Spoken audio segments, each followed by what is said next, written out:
Hello everyone. मेरा नाम है राहुल और आप देख रहे हैं साहित्य परिवार। साहित्य परिवार में आप सभी लोग का स्वागत है। आज है भक्ति काल के 700 महत्वपूर्ण प्रश्नों वाली क्लास 2 या पार्ट 2। इसमें हम लोग 50 प्रश्नों को करेंगे पूरे व्याख्या के साथ। और इसमें जो प्रश्न रखे गए हैं वो TGT, PGT, LT grade, GIC, GDS, SET, assistant professor, DSSB, KVS, NVS, DIET, UG NET JRF में जो प्रश्न पूछे गए हैं उन प्रश्नों को यहाँ पे रखा गया है, मतलब PYQ है। और ये सभी एग्जामों के लिए बहुत ज़्यादा महत्वपूर्ण है, ठीक ना।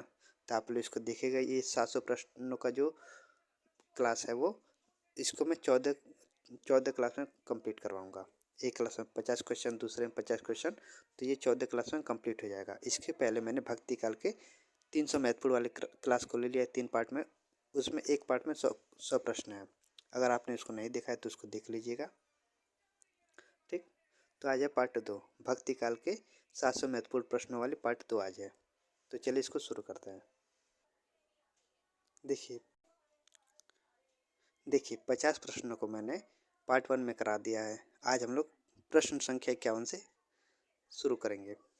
लिखा है कि निम्नलिखित में से कौन श्री कृष्ण भक्ति का संप्रदाय नहीं है। इनमें से कौन श्री कृष्ण भक्ति का संप्रदाय नहीं है। ए श्री वल्लभ संप्रदाय, बी हरिदास संप्रदाय, सी तत्सुखी संप्रदाय और डी गौणी संप्रदाय। यूपी पीजीटी सन 2000 में पूछा गया प्रश्न यह है कि इनमें से कौन श्री कृष्ण भक्ति का संप्रदाय नहीं है। तो वो कौन नहीं है, तो वो तत्सुखी संप्रदाय। विकल्प सी सही है 51 का। देखिए यहाँ पे लिखा है तत्सुखी संप्रदाय कृष्ण भक्ति से संबंधित नहीं है। तत्सुखी संप्रदाय के प्रवर्तक कौन है, जीवाराम है। इंपॉर्टेंट है। इसके प्रवर्तक कौन है, जीवाराम है। श्री वल्लभ संप्रदाय वल्लभाचार्य द्वारा प्रवर्तित है। वल्लभ संप्रदाय किसके द्वारा, वल्लभाचार्य के द्वारा। हरिदासी संप्रदाय किसके द्वारा, स्वामी हरिदास के द्वारा। और गौड़ी संप्रदाय इसके प्रवर्तक कौन है, चैतन्य महाप्रभु हैं। तो इसका स्क्रीनशॉट आप लोग ले लीजिएगा। प्रश्न संख्या 52, निम्नलिखित संप्रदायों को उनके अनुयायियों के साथ सुमेलित कीजिए। 52 में लिखा है कि निम्नलिखित संप्रदायों को उनके अनुयायियों के साथ क्या करना है, सुमेलित करना है। तो यहाँ पे संप्रदायों के नाम, यहाँ पे उनके अनुयायियों के नाम दिया गया है। संप्रदाय में कौन कौन है, वल्लभ संप्रदाय, निम्बार्क संप्रदाय, राधा वल्लभ संप्रदाय और चैतन्य संप्रदाय।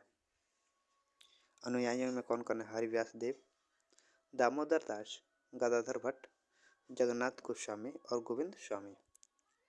तो 52 का मिलान करना है। तो देखो वल्लभ संप्रदाय के प्रवर्तक कौन है, तो वो है गोविंद स्वामी। ए का 5, तो ए का 5 किस में है, तो ऑप्शन ए में है। तो 52 का ऑप्शन ए आपका सही है। तो इसी तरह प्रश्नों को आप लोग सॉल्व करना है। अगर आपको पता है वल्लभ संप्रदाय के प्रवर्तक कौन है, गोविंद स्वामी है, तो आपका प्रश्न ये हल हो गया। एक ए का 5 किस में है, तो ऑप्शन ए में है। तो आपका 52 का ऑप्शन ए सही है।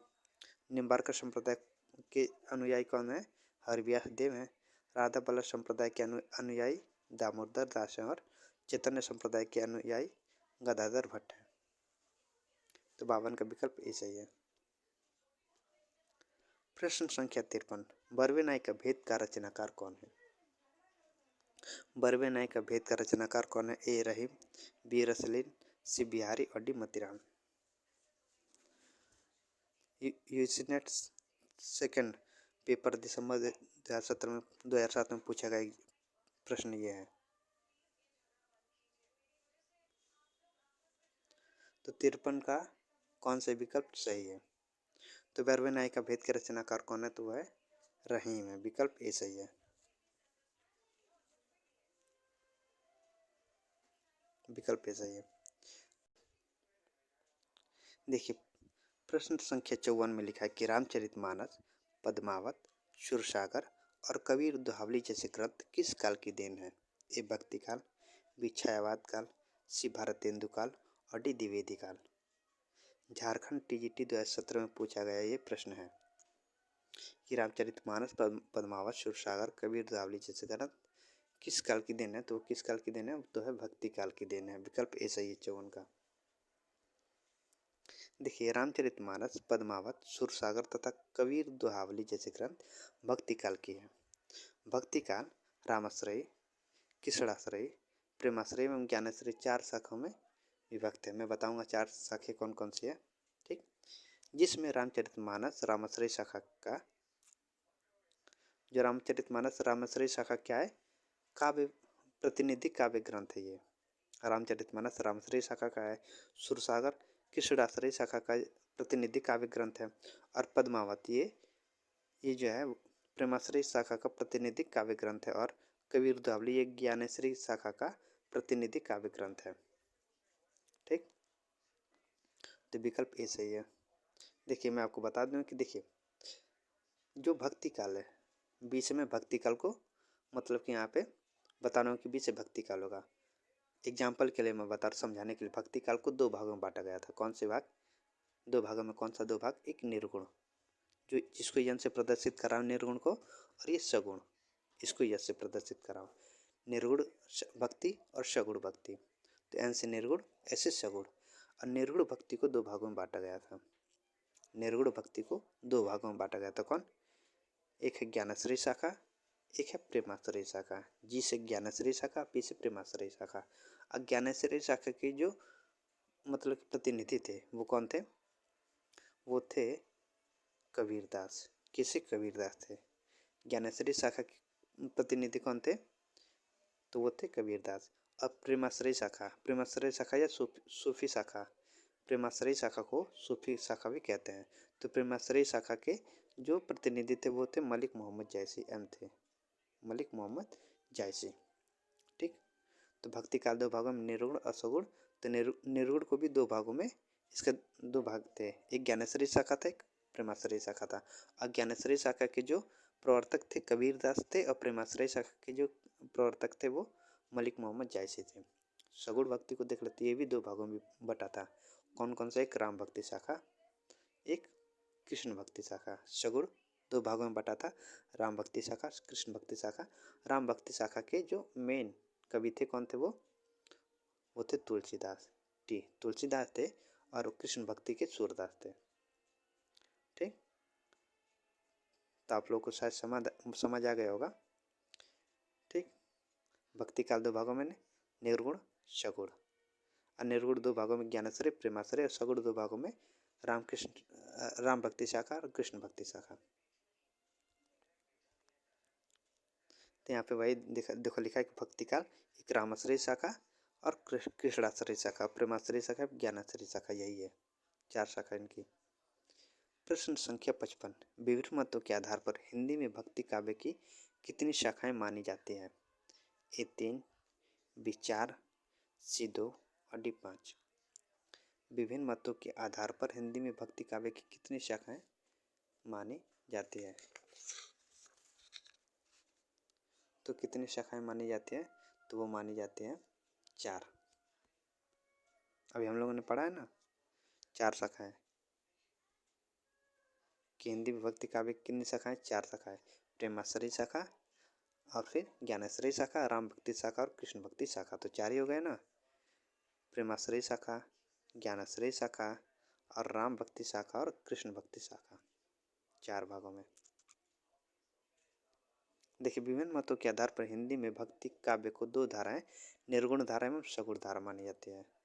पहले तो 2 धाराएं, निर्गुण धारा, सगुण धारा, और उनकी जो शाखाएं कितनी है? 4 शाखाएं हैं। निर्गुण की कौन कौन सी है? तो निर्गुण की प्रेमाश्रय शाखा, ज्ञानाश्रय शाखा, और सगुण की है राम राम भक्ति और कृष्ण भक्ति। ठीक,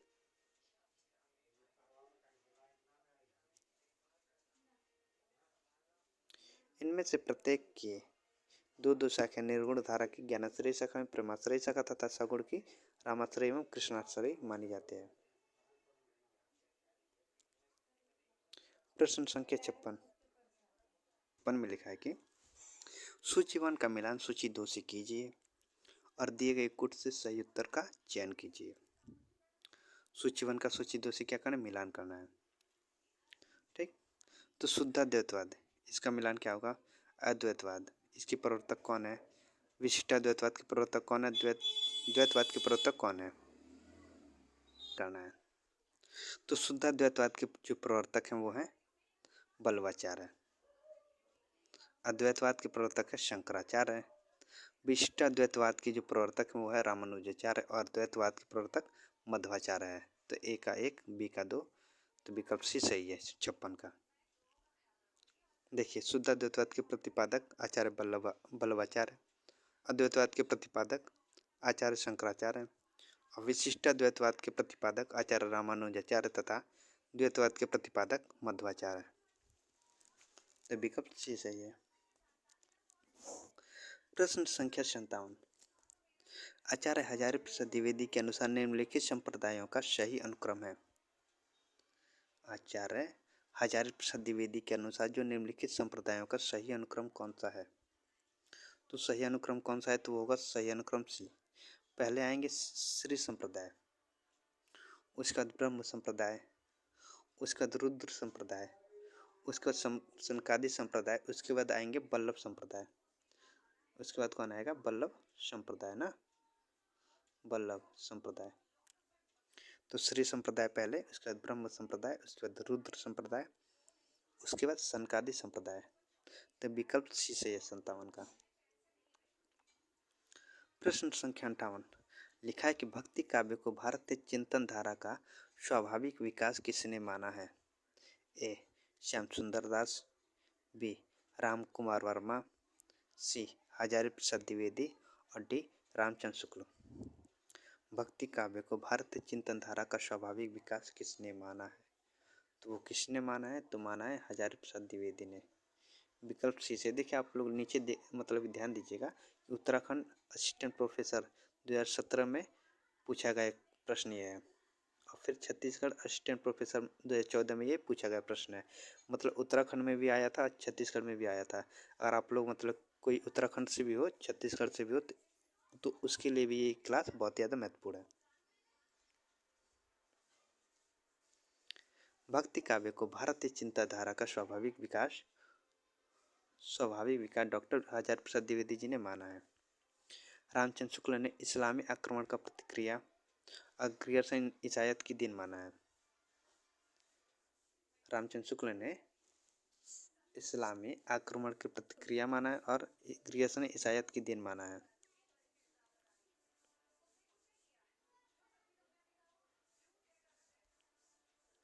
प्रश्न संख्या 59, निम्नलिखित काव्य पंक्तियों को उनके रचनाकारों में सुमेलित कीजिए। सूचीवन, यहाँ पे काव्य की पंक्तियाँ दी गई हैं, यहाँ पे रचनाकारों के नाम दिए गए हैं। क्या करना है? मिलान करना है। तो देखिए, उन्हें घटा पर जग छाया, फिर बी में लिखा कि आवत जात पनहिया टूटी, सी में कि अति मलिन ब्रिजभानु कुमारी और डी में कीरति भनिति भूतिफल सोई। ये पंक्तियाँ हैं, तो मिलान करना है। तो देखो, उन्हें घटा पर जग छाया, ये किसकी पंक्ति है? तो वो जायसी की पंक्ति है। जायसी की पंक्ति है। आवत जात पनहिया टूटी, ये किसकी पंक्ति? ये कुंभन दास की पंक्ति है। अति मलिन ब्रिजभानु कुमारी, ये किसकी पंक्ति है? तो वह सूरदास की पंक्ति। और कीरति भनिति भूतिफल सोई, ये किसकी पंक्ति है? तो ये तुलसीदास की पंक्ति है। तो ए का 4, बी का 2, सी का 1, डी का 3 किस में है? तो विकल्प डी में है। 63 का विकल्प डी सही है। प्रश्न संख्या 60, निम्नलिखित दार्शनिक सिद्धांतों को उनसे संबंधित कवियों के साथ सुमेलित कीजिए। यहाँ पे सिद्धांतों को, यहाँ पे कवियों के नाम क्या करना है? सुमेलित करना है। तो देखो, अद्वैतवाद, विशिष्टाद्वैतवाद, शुद्धाद्वैतवाद और सखी संप्रदाय। यहाँ पे कवियों में जायसी हैं, हरिदास हैं, रैदास हैं, कुंभन दास है और तुलसीदास है। तो अद्वैतवाद की अगर बात करें तो इसके कवि, इस सिद्धांत मतलब कि इसके कवि कौन है अद्वैतवाद के? तो वो है रैदास।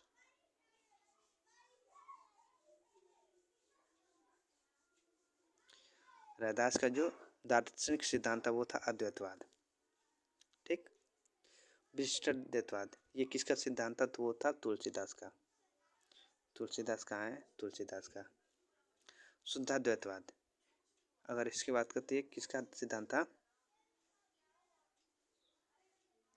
शुद्धाद्वैतवाद तो वो कुंभन दास का था। और सखी संप्रदाय यह हरिदास का था।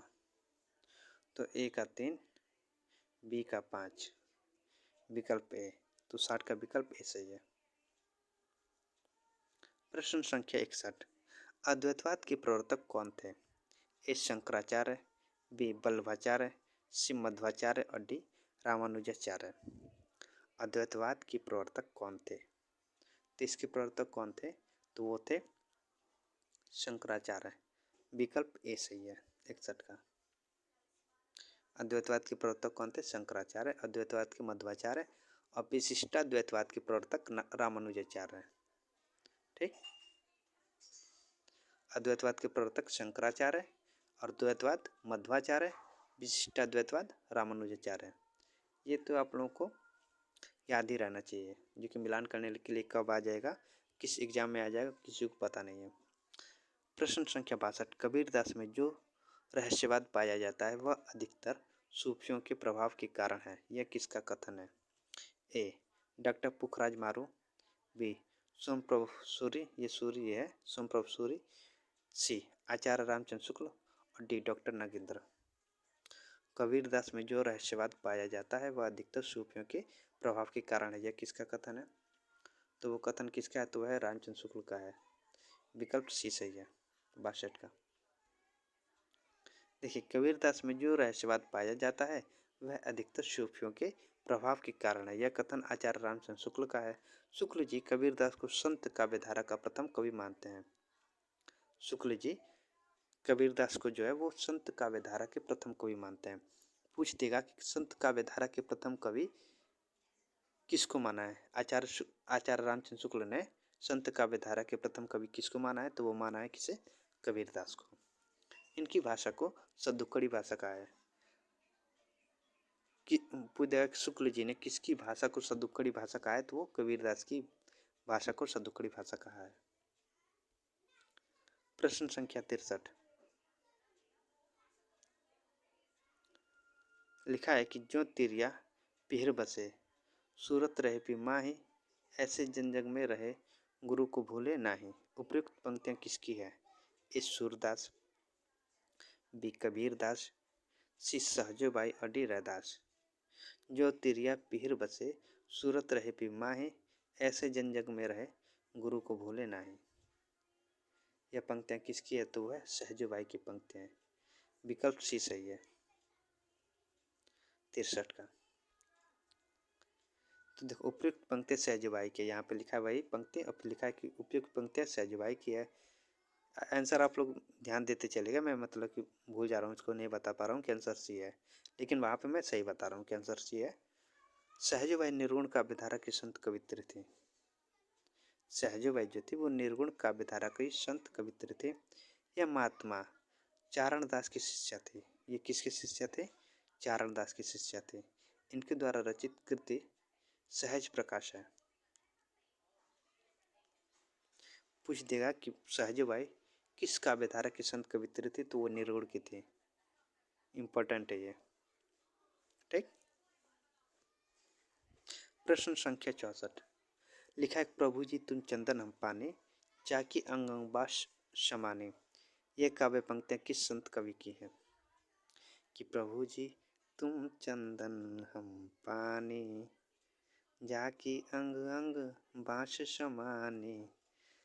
प्रभु जी तुम चंदन हम पाने। ये काव्य पंक्तियां किस संत कवि की है? तो ए कबीरदास, बी रैदास, सी पीपा और डी नानक देव। तो पंक्तियां किसकी है? तो वो पंक्तियां है रैदास की। विकल्प बी सही है 64 का। देखो, प्रभु जी डेड डेडेस अंगवास समाने, ये काव्य पंक्तियां के रचनाकार संत रैदास हैं।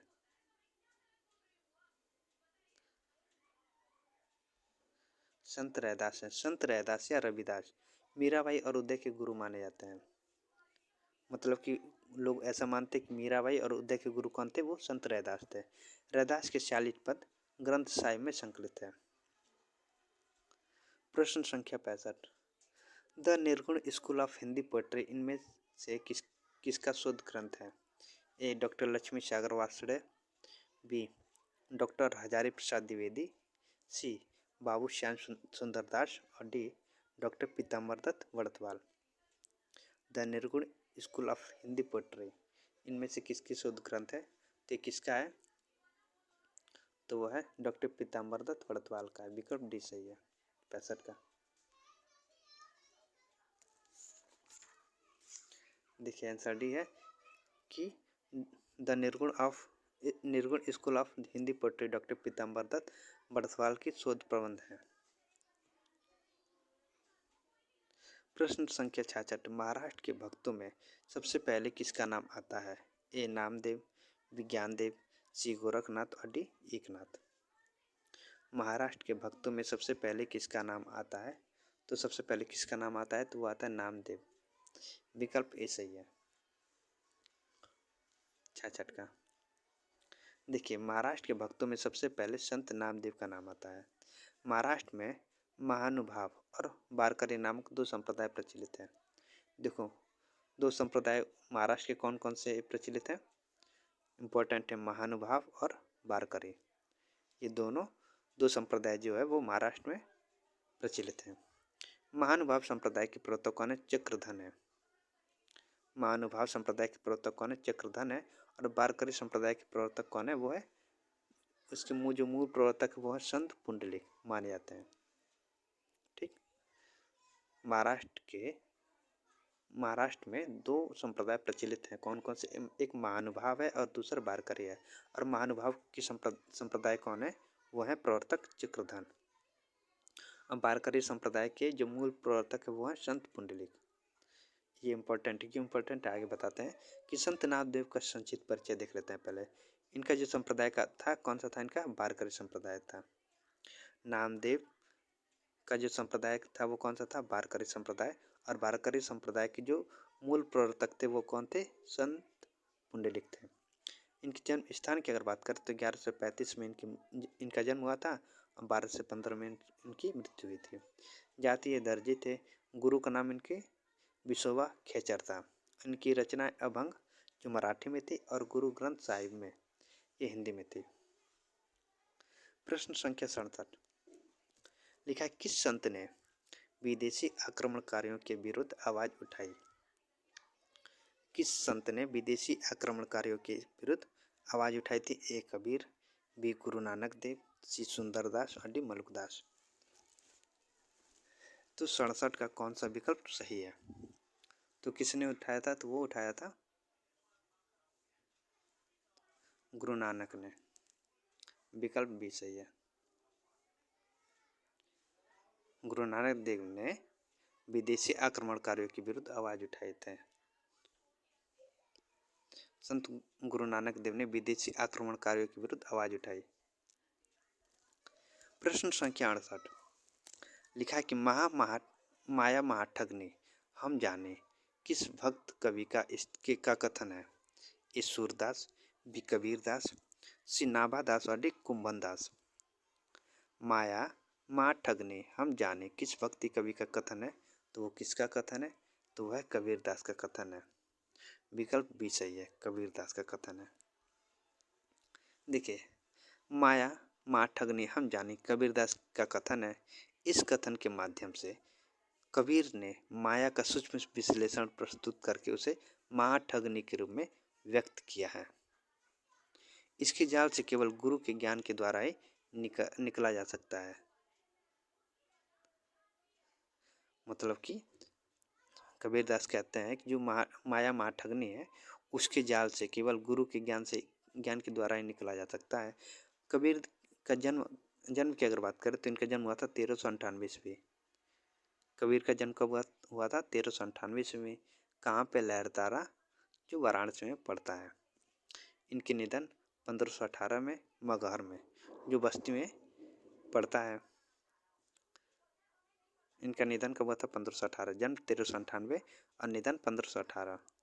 जन्म वाराणसी लहरतारा और मृत्यु मगहर जो बस्ती में है। रामानंद इनके गुरु थे। इनके गुरु कौन थे? रामानंद थे। कबीरदास के गुरु रामानंद। कबीरदास साक्षर नहीं थे, मतलब वो कबीरदास पढ़े लिखे नहीं थे, अतः उनकी वाणियों का संग्रह उनके शिष्य धर्मदास ने बीजक नामक ग्रंथ में किया है। इसके 3 भाग हैं। पूछेगा कि बीजक के कितने भाग हैं, तो उसके 3 भाग हैं। कौन कौन से? साखी, सवद और रामायणी। साखी में कबीर की शिक्षाओं और सिद्धांतों का निरूपण अधिकतर साखी में हुआ है। साखियों में दोहे के साथ साथ सोरठा छंद के प्रयोग देखने को मिलता है। प्रश्न संख्या 69। हम अपने को ऐसे धार्मिक आंदोलन के सामने पाते हैं जो उन सब आंदोलन से कहीं अधिक विशाल है जिन्हें भारतवर्ष ने कभी देखा है। भक्ति आंदोलन विषयक यह उक्ति किसकी है? ए. हजारी प्रसाद द्विवेदी, बी. रामचंद्र शुक्ल, सी. Mishrabandhu अड्डी, George Grierson. भक्ति आंदोलन विषयक यह उक्ति किसकी है? तो किसकी उक्ति है? तो वो है जॉर्ज ग्रियर्सन की। विकल्प डी सही है 69 का। देखो, हम अपने को ऐसे धार्मिक आंदोलन के सामने पाते हैं जो उन सब आंदोलन से कहीं अधिक विशाल है जिन्हें भारतवर्ष में कभी देखा है। भक्ति आंदोलन विषय की उक्ति जॉर्ज ग्रियर्सन की है। प्रश्न संख्या 70। लिखा है कौन सा विकल्प संगत नहीं है? मतलब कि इनमें से कौन सा विकल्प जो है वो संगत नहीं है? ए. कबीर परिचय अनंत दास, बी. ज्ञान समुद्र सुंदरदास, सी. ज्ञान दीपक दर्जा साहब और डी. ज्ञानबोध रामानंद। तीन में से कौन सा विकल्प संगत नहीं है? तो देखो, कबीर परिचय अनंत दास ये संगत है। ज्ञान समुद्र दीपक दरिया साहब ये भी सही है। और ज्ञानबोध, ये ज्ञानबोध रामानंद की नहीं है। ये ज्ञानबोध जो है वो रामानंद की नहीं है, मलुक दास की है। किसके? मलुक दास की है। मलुक दास। ठीक, तो इसीलिए असंगत है।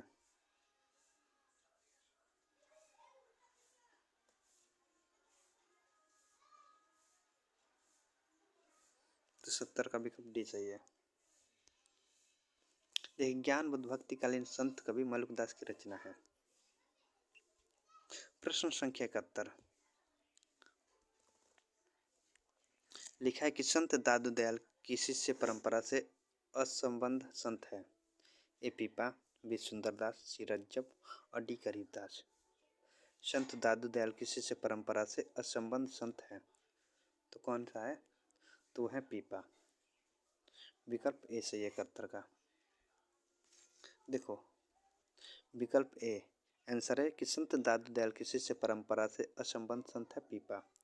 दादू दयाल जी का जन्म 1544 ईस्वी में हुआ था। इनकी शिष्य परंपरा में 52 शिष्य माने जाते हैं। दादू पंथ के उत्तराधिकारी दादू के पुत्र गरीबदास तथा मिस्किंदी दास थे। पीपा जो है वो रामानंद जी को अपना गुरु मानते थे। ठीक। प्रश्न संख्या 72। राजस्थान से संबंधित संत भक्ति संप्रदाय नहीं है। राजस्थान से संबंधित संत भक्त संप्रदाय नहीं है। ए. निरंजनी संप्रदाय, बी. जसनाथी संप्रदाय, सी. लालदासी संप्रदाय और डी. बाबरी संप्रदाय। तो 72 का विकल्प कौन सा सही होगा?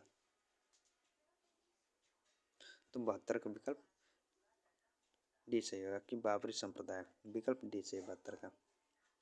बाबरी संप्रदाय की स्थापना बाबरी साहिब ने की थी। यह संप्रदाय राजस्थान से संबंधित नहीं है और बाकी ये राजस्थान से संबंधित है। निरंजनी संप्रदाय, जसनाथी संप्रदाय और लालदासी संप्रदाय, ये तीनों संप्रदाय राजस्थान से संबंधित हैं।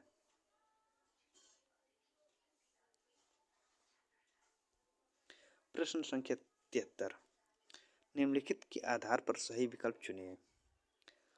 अ में लिखा है कि निर्गुण भक्ति में गुरु को वही महत्व प्राप्त है जो साधना के अन्य रूपों ज्ञान मार्ग, सगुण भक्ति या रहस्यवाद में प्राप्त है।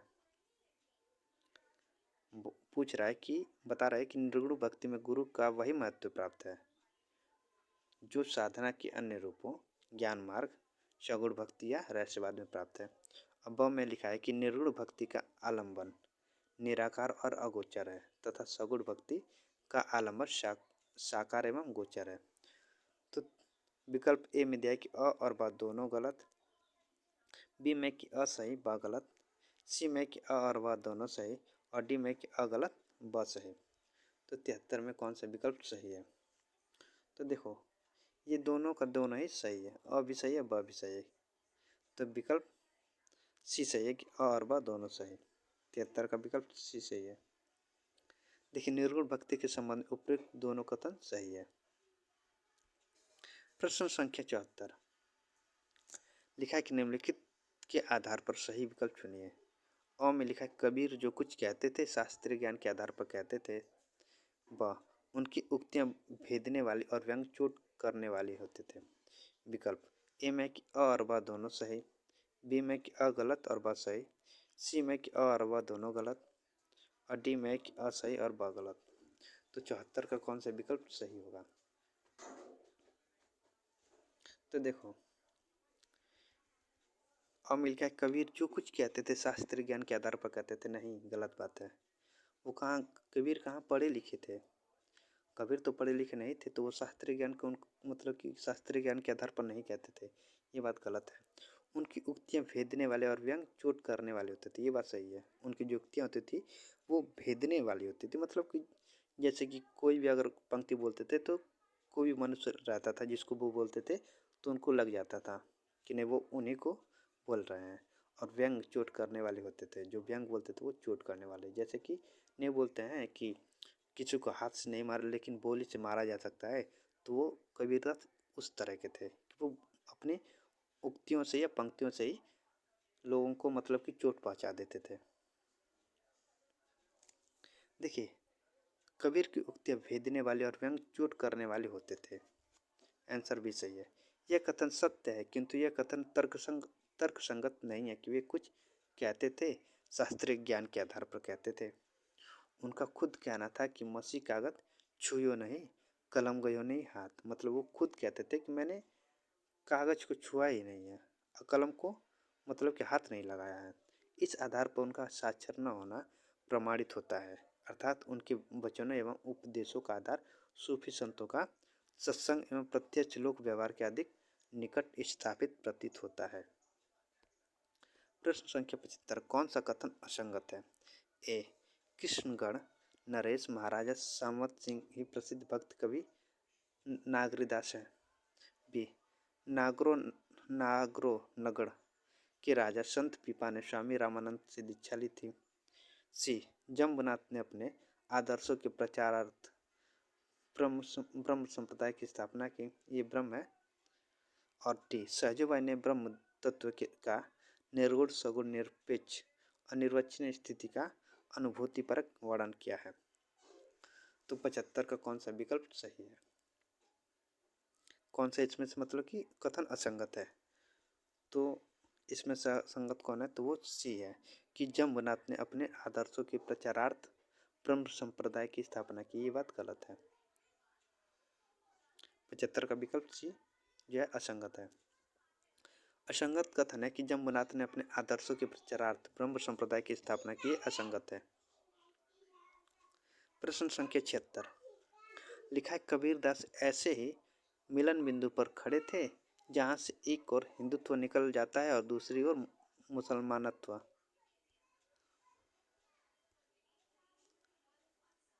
कबीर विषयक उक्त मान्यता किसकी है? ये जो उक्त मान्यता है मतलब ये जो पंक्ति है कि कबीरदास ऐसे ही मिलन बिंदु पर खड़े थे जहाँ से एक और हिंदुत्व निकलता है और दूसरी मुसलमानत्व, ये किसकी उक्ति है? ए रामचंद्र शुक्ल, बी श्याम सुंदर दास, सी हजारे प्रसाद द्विवेदी और डी सरनाम सिंह शर्मा। तो 76 का कौन सा विकल्प सही है? तो ये किसकी पंक्ति थी? तो वो थी हजारे प्रसाद द्विवेदी। कबीर के विषय में जो मान्यता थी ये किसकी थी? वो हजारी प्रसाद द्विवेदी की मान्यता थी। 76 का सही विकल्प सही है। देखो कबीर विषय उपयुक्त कथन हजारी प्रसाद द्विवेदी का है। कबीर ने अपनी झाड़ फटकार के द्वारा हिंदुओं और मुसलमानों के कट्टरपन को दूर करने का जो प्रयास किया वह अधिकतर चिढ़ाने वाला सिद्ध हुआ, हृदय का स्पर्श करने वाला नहीं। रामचंद्र शुक्ल की ये पंक्ति हैं। मतलब ये वाली पंक्ति पूछ देगा कि कबीर ने अपनी झाड़ फटकार के द्वारा हिंदुओं और मुसलमानों के कट्टरपन को दूर करने का जो प्रयास किया वह अधिक चिढ़ाने वाला सिद्ध हुआ, हृदय का स्पर्श करने वाला नहीं। तो ये किसकी पंक्ति है? ये रामचंद्र शुक्ल की पंक्ति है। श्याम सुंदर दास लिखते हैं कि कबीर की भाषा पंचमेल खिचड़ी है। और सरनाम सिंह लिखते हैं कि कबीर का जीवन काल उन्हें रामानंद, सिकंदर लोदी, पीपा नानक आदि के समकालीन बना देता है। प्रश्न संख्या 77, निम्न में से किसका जन्म 1469 ईस्वी में कार्तिक पूर्णिमा के दिन पंजाब के तलवंडी गांव में हुआ था? ए गुरु गोविंद सिंह, बी अर्जुन देव, सी गुरु तेग बहादुर और डी गुरु नानक देव। तो किसका जन्म 1469 ईस्वी में और कार्तिक पूर्णिमा के दिन पंजाब में तलवंडी गांव में हुआ था? तो किसका हुआ था? तो वो हुआ था गुरु नानक देव का। विकल्प डी से 77 का। देखो, गुरु नानक देव का जन्म 1469 ईस्वी में कार्तिक पूर्णिमा के दिन पंजाब के तलवंडी में हुआ था। गुरु नानक देव सिख संप्रदाय के मूल प्रवर्तक एवं आदि गुरु थे।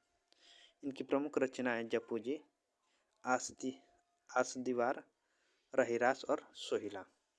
जपू जी की अगर बात करें तो नानक दर्शन का सार तत्व है। नसीहतनामा, ये नानक देव की महत्वपूर्ण रचना है, नसीहतनामा। प्रश्न संख्या 78, निर्गुण भक्ति काव्यधारा में उदासी संप्रदाय के प्रवर्तक कौन है? निर्गुण भक्ति काव्यधारा में उदासी संप्रदाय के प्रवर्तक कौन है? ए दादू दयाल, बी रज्जब, सी श्रीचंद और डी मलुकदास। तो इसका विकल्प कौन सा होगा? तो विकल्प सी से होगा, श्रीचंद। निर्गुण भक्ति काव्यधारा में उदासी संप्रदाय के जो प्रवर्तक थे वो श्रीचंद थे। विकल्प सी सही है।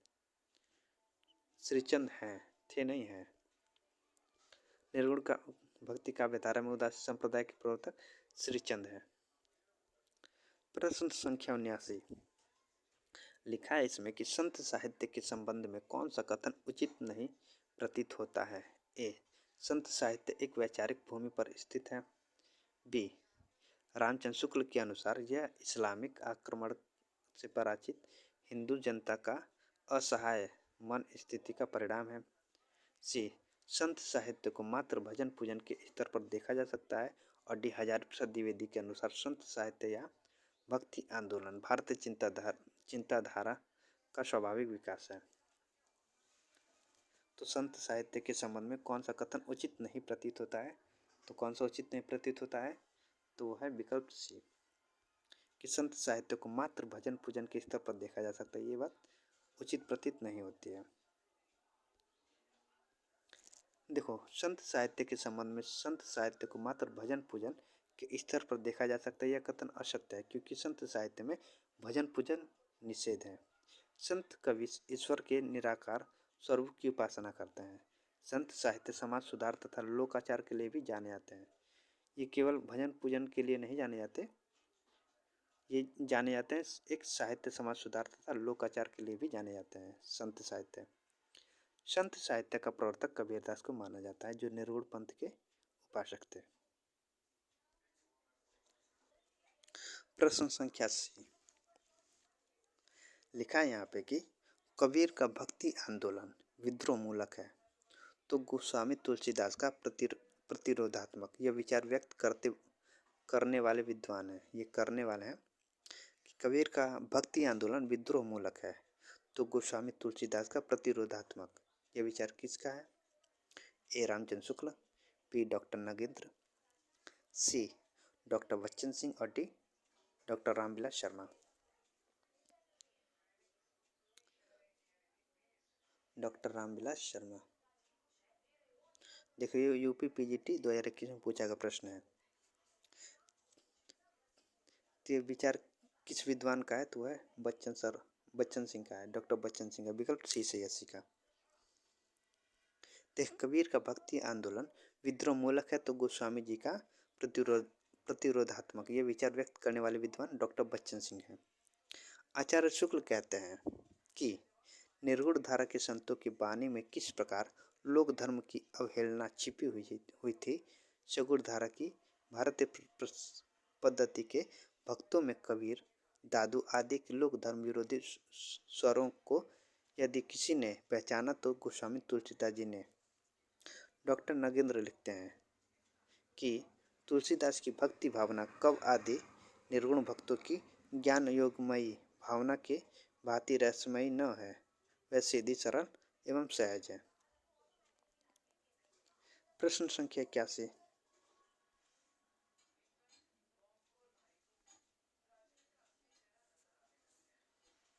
प्रश्न संख्या 81 में लिखा है, गुरु नानक देव की माता का नाम था ए लक्ष्मी, बी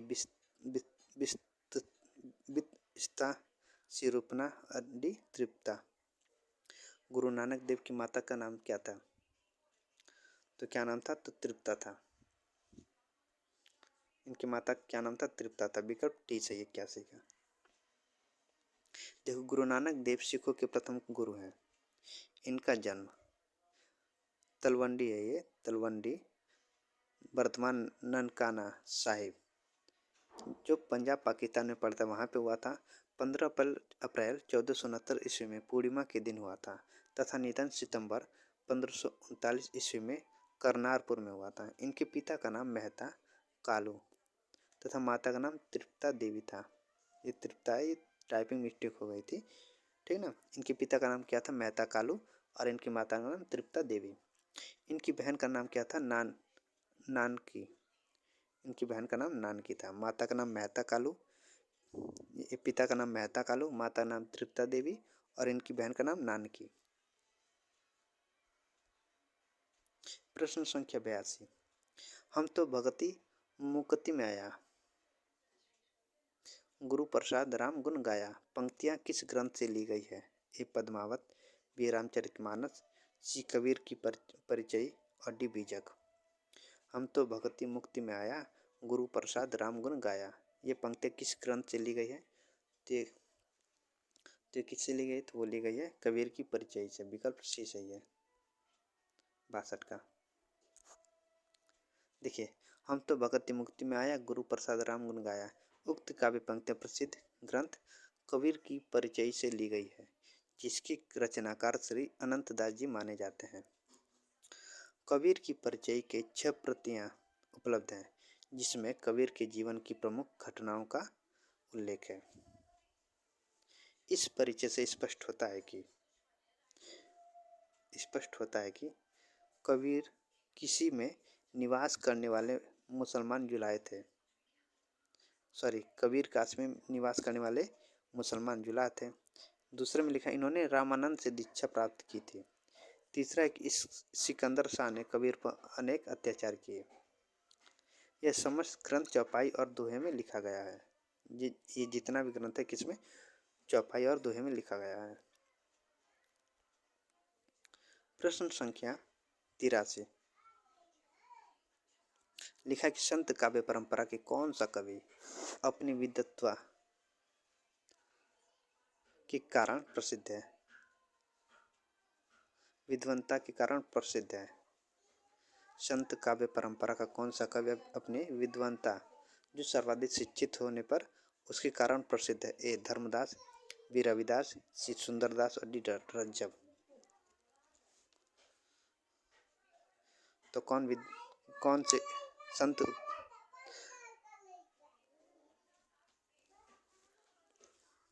अपने विद्वान के लिए प्रसिद्ध है? तो वह है सुंदरदास। जो सर्वाधिक शिक्षित होने के कारण प्रसिद्ध है, तो वह है सुंदरदास। 83 का विकल्प सी सही है। देखिए, सुंदरदास संत काव्य परंपरा की सर्वाधिक काव्य कला निपुण, शास्त्रज्ञ एवं सुशिक्षित संत थे। इनका जन्म जयपुर के दौसा नामक स्थान पर 1596 ईस्वी में और मृत्यु 1689 ईस्वी में हुआ था। सुंदरदास का जन्म कहाँ हुआ था? जयपुर में दौसा नामक स्थान पर। कब? 1596 में। इनकी मृत्यु कब हुई थी? 1689 ईस्वी में हुई थी। इनके पिता का नाम परमानंद खांडेवाल था। सुंदरदास के गुरु का नाम क्या था? दादू दयाल। इनके गुरु कौन थे? सुंदरदास के दादू दयाल। ज्ञान समुद्र और सुंदर विलास इनकी प्रमुख रचनाएं हैं। पूज्य ज्ञान समुद्र और सुंदर विलास किसकी रचनाएं हैं? तो वो सुंदरदास की रचनाएं हैं। प्रश्न संख्या 84। कबीर कुताराम, मोतिया मेरा नाव, गले राम की जेवड़ी जित खींचे तित जाऊं। इस दोहे में किस तरह की मानसिकता व्यक्त हुई है? ए आत्मसमर्पण, बी मान, सी दीनता और डी कुंठा। इस दोहे में किस तरह की मानसिकता व्यक्त हुई है? तो वो है आत्मसमर्पण। विकल्प ए सही है 84 का। देखिए आंसर भी है। उपरोक्त दोहे में आत्मसमर्पण की मानसिकता व्यक्त हुई है। प्रस्तुत दोहा भक्ति काल के निर्गुण काव्यधारा के प्रतिनिधि कवि कबीरदास द्वारा रचित है। कबीर अरबी भाषा का शब्द है जिसका अर्थ महान या श्रेष्ठ है। कबीर किस भाषा का शब्द है? तो वह है अरबी भाषा का। कबीर का अर्थ क्या है? महान या श्रेष्ठ। ठीक। प्रश्न संख्या 85 लिखा के विरहीन की को मीच दे के आपा दिखलाई, आठ पहर के दाक्षिणा में सहा न जाई। इन पंक्तियों में प्रेम की किस स्थिति का वर्णन हुआ है? ए वीरा की अतिशयता, बी प्रेम की सामान्य स्थिति, सी प्रिय की निष्ठुरता और डी उपालंब। तो 85 का कौन सा ऑप्शन सही है? तो देखिए इन पंक्तियों में प्रेम की किस स्थिति का वर्णन हुआ है? तो वह विरह की अतिशयता का वर्णन हुआ है। 85 का विकल्प ए सही है। कबीरदास जी की उक्त पंक्ति में प्रेम में विरह की अतिशयता की स्थिति का वर्णन हुआ है। कबीरदास भक्ति काल के संत काव्यधारा के प्रमुख कवि हैं। कबीरदास भक्ति काल के संत काव्यधारा के प्रमुख कवि हैं। कबीरदास का जन्म, फिर से मतलब कि मैं रिपीट करवा देता हूँ, 1398 में जन्म, 1518 में मृत्यु। कबीर की वाणी का संग्रह उनके शिष्य धर्मदास ने बीजक नाम से किया है। बीजक के 3 भाग कौन कौन से? साखी, शबद, रामायणी। प्रश्न संख्या 86 कबीरदास जी ने अपने रहस्यवादी और दार्शनिक विचारों की व्याख्या किसमें की है? ए रामायणी, बी शबद, सी साखी और डी कबीर पंथ। कबीरदास जी ने अपने रहस्यवादी और दार्शनिक विचारों की व्याख्या किसमें की है? तो वो किसमें की है? तो रामायणी में की है। विकल्प ए सही है 86 का। कबीर की वाणियों का संग्रह उनके शिष्य धर्मदास ने बीजक नाम से सन 1464 ईस्वी में किया। बीजक के 3 भाग हैं, साखी, शबद, रामायणी। रामायणी में कबीर की रहस्यवादी तथा दार्शनिक विचारों को संकलित किया गया है। रामायणी में चौपाई चंद प्रयुक्त हुआ है। प्रश्न संख्या 87 कबीरदास की भाषा कैसी थी?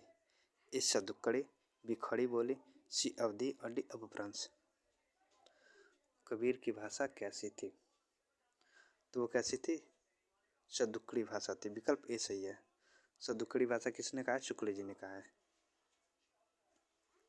तो 87 का ए विकल्प सही है। देखिए DSSB PGT में 2021 में पूछा गया प्रश्न है। फिर DSSB TGT में TSSB TGT में पूछा गया प्रश्न है। फिर यहाँ पे DSSB PGT में पूछा गया प्रश्न है। असिस्टेंट प्रोफेसर हिंदी 2017 में पूछा गया प्रश्न है। देखिए कितनी बार इस प्रश्न को पूछ चुका है? 4-5 बार पूछ चुका है ना। तो बहुत ही ज़्यादा महत्वपूर्ण ये प्रश्न है कि कबीरदास की भाषा कैसी थी? सदुक्कड़ी भाषा थी। क्या पता आगे चल के मतलब ये यूजी नेट में पूछ दे, चाहे KVS में पूछ दे, ये भी तो सकता है ना। प्रश्न ये आंसर इसका है कि कबीरदास की भाषा को सदुक्कड़ी, पंचमेल खिचड़ी आदि नामों से अभिहित किया जाता है। कबीरदास ने पूरे देश का भ्रमण किया था और उन्होंने औपचारिक शिक्षा नहीं पाई थी। देश के अलग अलग भागों की भाषा कबीरदास के यहाँ आकर मिश्रित हो गई। आचार्य हजार प्रसाद द्विवेदी कबीरदास को भाषा का डिक्टेटर कहते हैं।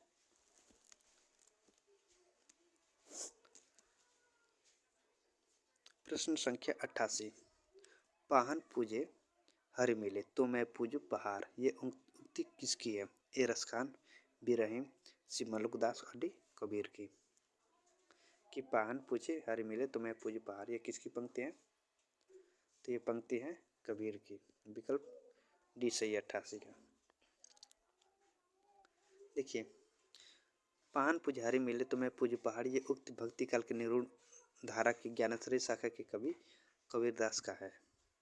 डॉक्टर बच्चन सिंह ने लिखा है कि हिंदी भक्ति काव्य का प्रथम क्रांतिकारी पुरस्कर्ता कौन? कबीर हैं। कबीर की वाणी का संग्रह सन 1464 ईस्वी में उनके शिष्य धर्मदास ने बीजक नाम से किया है। प्रश्न संख्या 89 निम्नलिखित में से कौन निर्गुण भक्ति धारा का कवि नहीं था?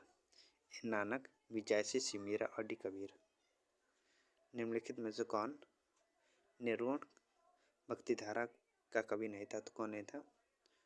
तो मीरा। विकल्प सी सही है 89 का। देखिए, मीराबाई निर्गुण भक्ति काव्यधारा कवित्री नहीं थी। मीराबाई सगुण भक्ति काव्यधारा की कृष्ण भक्ति शाखा की प्रमुख कवित्री थी।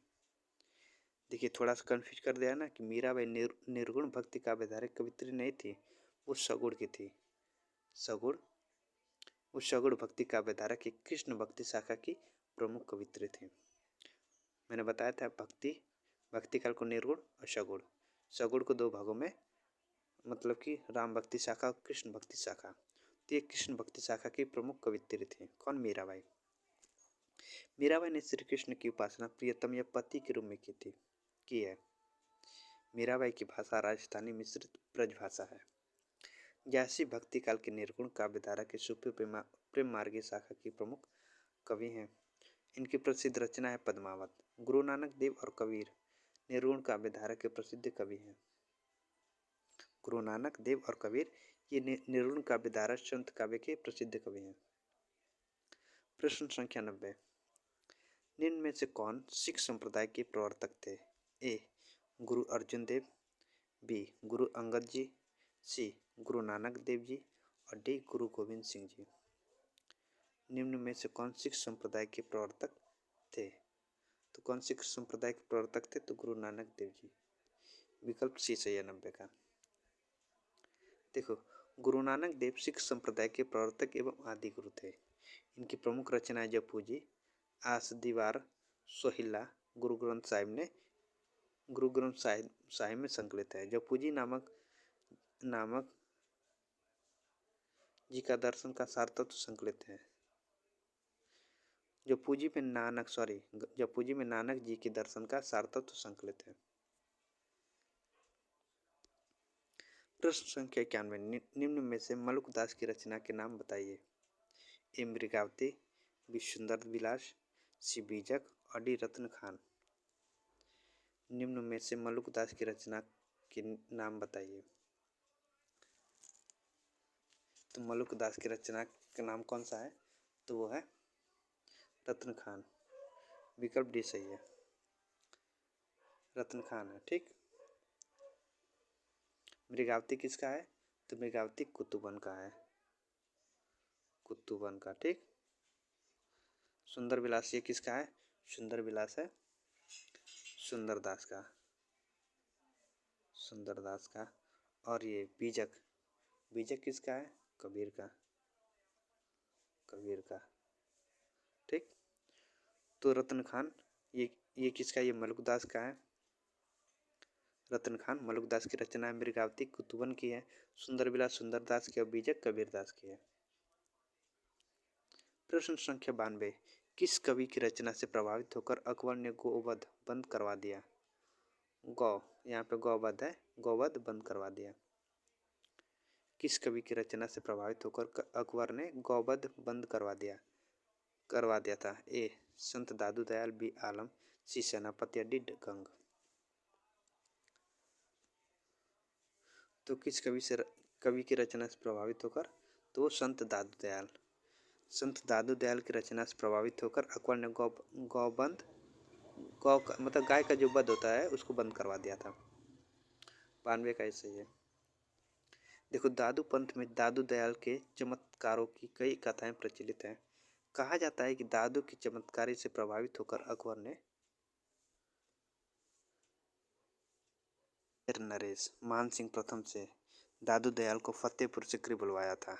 अकबर ने 40 दिनों तक दादू के प्रवचन सुने तथा उन्हीं से प्रभावित होकर गौ हत्या पर रोक लगवा दी।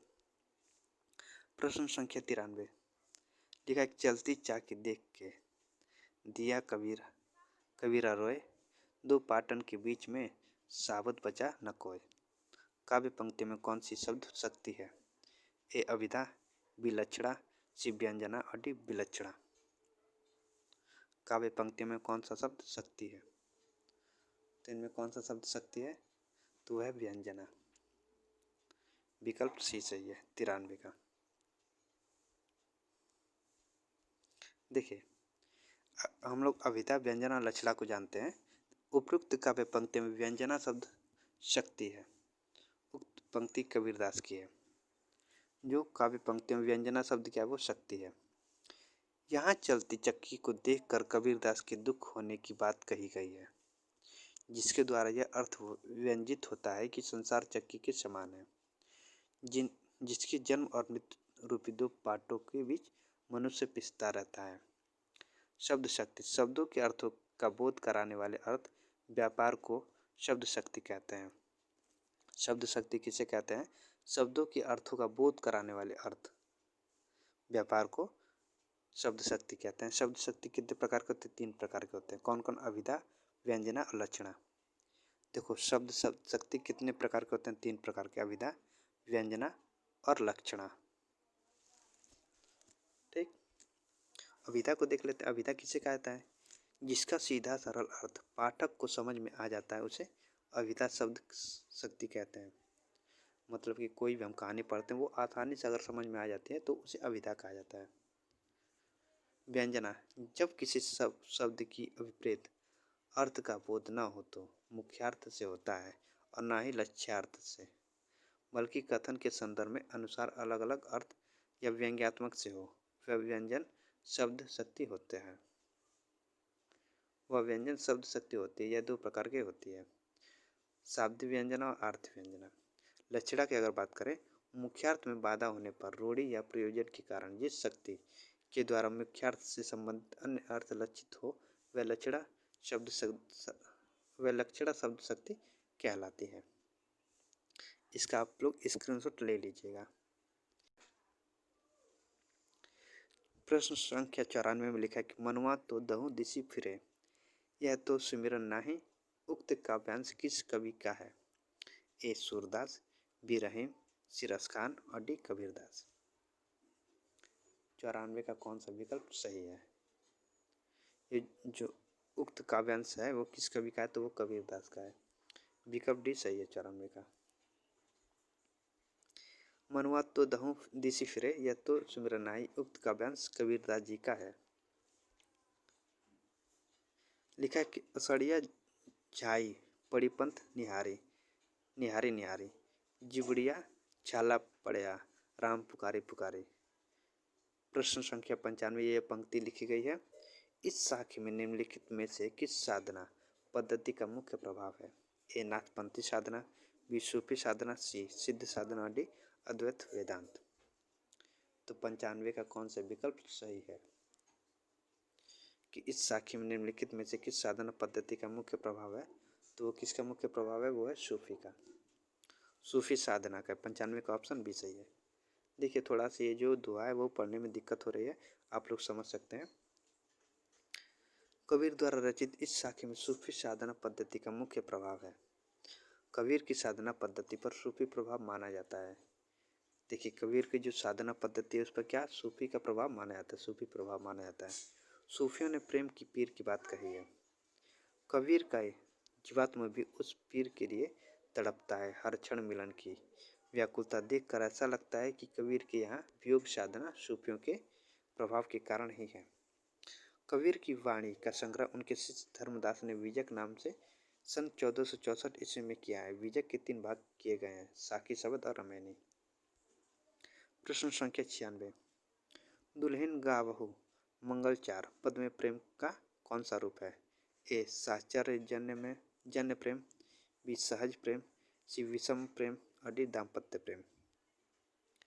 दुल्हन गावहु मंगल चार पद में प्रेम का कौन सा रूप है? तो इसमें कौन सा रूप है? तो दाम्पत्य प्रेम का। विकल्प डी सही 96 का। देखिए उपयुक्त पद में दाम्पत्य प्रेम का चित्रण है। इस पद में कबीर अपनी आत्मा को दुल्हन के रूप में व्यक्त करते हैं। ये जो पद है उसमें कबीर क्या करते हैं कि जो अपनी आत्मा उसको दुल्हन के रूप में व्यक्त करते हैं और राम यानी परमात्मा को भरतार या पति के रूप में व्यक्त करते हैं। मतलब कि वो अपनी आत्मा को दुल्हन के रूप में और परमात्मा को पति के रूप में। कबीर अपने आप को इस पद में प्रेम की उच्चतर अवस्था में स्त्री हृदय के समतुल्य पाते हैं। वे अपने आप को दुल्हन के रूप में देखते हैं और भाव समाधि की अवस्था में पाते हैं कि परमात्मा के सुमिरन की प्रक्रिया में उसके राम अर्थात भरतार के रूप में उनके अहुभाव में व्यक्त होते हैं। प्रसिद्ध रचना निर्गुण संत शिरोमणि कबीरदास द्वारा रचित यह उलटवांसी उनके ग्रंथ बीजक की रमैनी से संबंधित है। प्रश्न संख्या 97 लिखा है कि एक अचंबा देखा रे भाई, ठाड़ा सिंह चरावे गाई, पहले पूत पीछे भई माई, चेला के गुरु लागे पाई, जल के मछली तरवर ब्याई, पकड़ी बिलाई मुर्गे खाई, वे लही डारी गुनी घरी आई, कुत्ता कोनो कई बिलाई, तली करे साशा ऊपरी करे मूल, बहुत भांति जड़ लागे फूल, कहें कबीर या पद को बूझे ताकू तीनों त्रिभुवन सूझे। पद के संदर्भ में असंगत है। ए उलटवासी, बी भक्ति की चरम दशा, सी योग की साधना पद्धति और डी ज्ञता। तो पद के संदर्भ में कौन असंगत है? तो कौन असंगत है? तो वो है भक्ति की चरम दशा। विकल्प बी सही, बी जो है असंगत है कि भक्ति की चरम दशा ये असंगत है। उपयुक्त पद के संदर्भ में भक्ति की चरम दशा असंगत है, शेष कथन पद के संदर्भ में संगत है। प्रश्न संख्या 98 लिखा कि ढाई आखर प्रेम कहो पढ़े सो पंडित होए, यह पंक्ति किस कवि की है? ए कुतुबन, बी ईश्वरदास, सी कबीर की और डी जायसी की। प्रश्न संख्या 98 में लिखा है कि ढाई आखर प्रेम का पढ़े सो पंडित होए, यह पंक्ति किस कवि की है? तो वो किसकी है? तो वो कबीर की है। विकल्प सी से 98 का। देखिए, ढाई आखर प्रेम का पढ़े सो पंडित होए पंक्ति कबीर की है। कबीर कहते हैं कि पुस्तक पढ़कर ज्ञान हासिल किया जा सकता है, परंतु व्यक्ति सिर्फ पुस्तक पढ़कर ईश्वर का साक्षात्कार नहीं कर सकता है। ढाई अक्षर का एक शब्द है प्रेम, जो उसको पढ़ लिया जाए यानी परमात्मा से जिन्हें प्रेम हुआ और उसका दर्शन पा लिया, वही वास्तव में पंडित है। और सही बात है, मतलब कि भाई पुस्तक पढ़ के आप ज्ञान तो हासिल कर सकते हैं, लेकिन अगर समाज के बारे में अगर आपको जानना होगा तो आपको समाज के बीच जाना पड़ेगा। ठीक, तो मतलब कि आधे घंटे समाज के बारे में जानना, घूमना फिरना ये भी ज़रूरी है पढ़ाई के साथ साथ।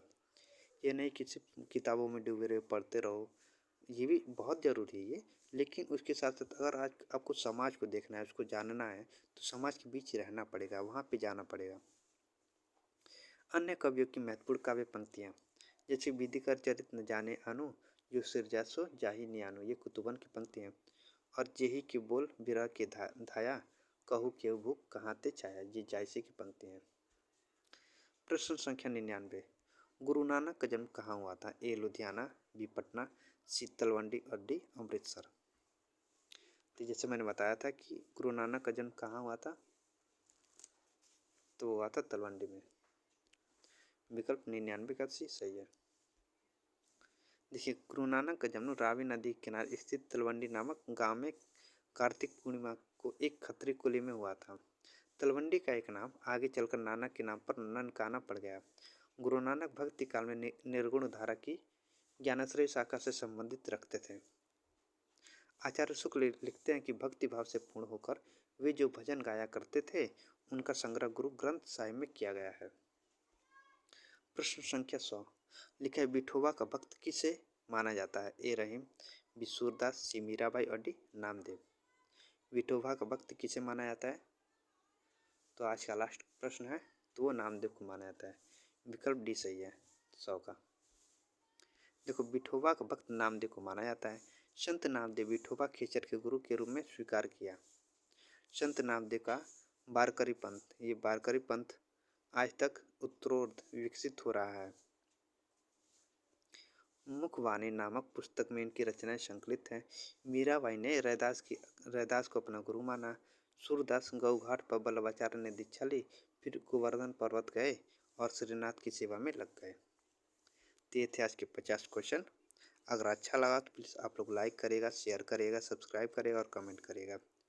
मैं ऐसे और क्वेश्चन आपको लेकर आता रहूँगा।